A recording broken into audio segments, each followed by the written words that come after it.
Brilliance Audio presents The Beachcomber by Ines Thorn, translated by Kate Northrup, performed by Nicole Zanzarella.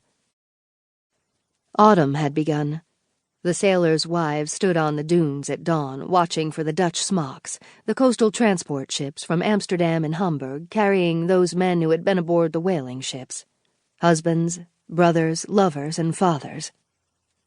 They had left Sylt in February on Patriotag, St. Peter's Day, after the Beachcomber festival, and had sailed all spring and summer as far as Spitsbergen and Greenland searching for whales. They had braved storms and drift ice.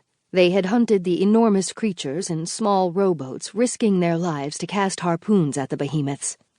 They had towed the slain whales back to the mothership, balancing precariously on top of the creatures' carcasses to cut away the blubber.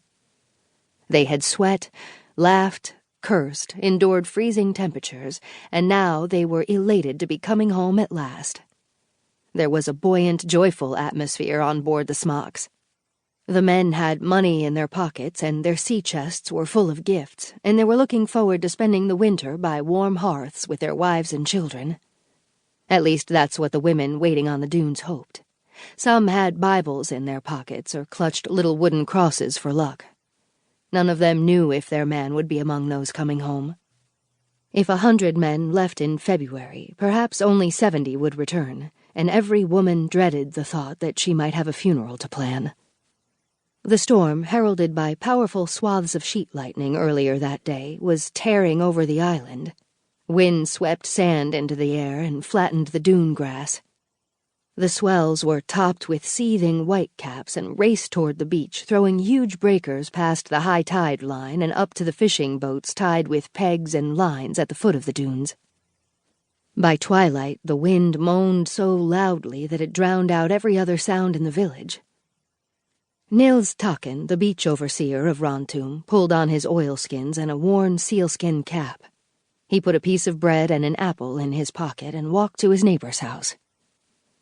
"It's going to be bad," he told his neighbor, looking with concern at the sky.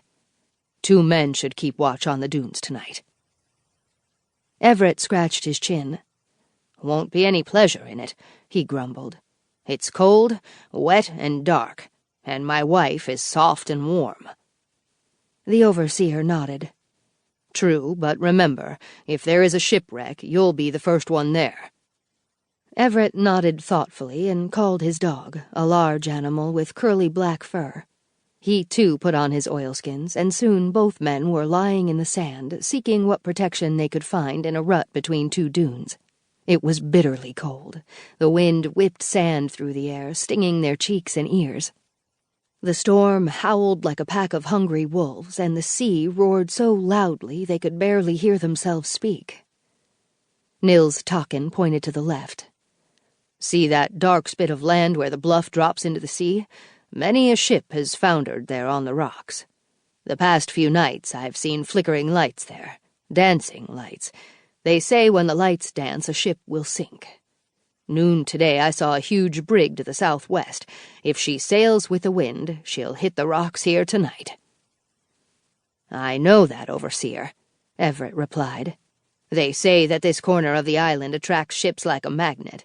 Over the years, that's proven to be true. When a ship founders, this is where it happens. My father tried to grow wheat here, but the sea just swallowed it.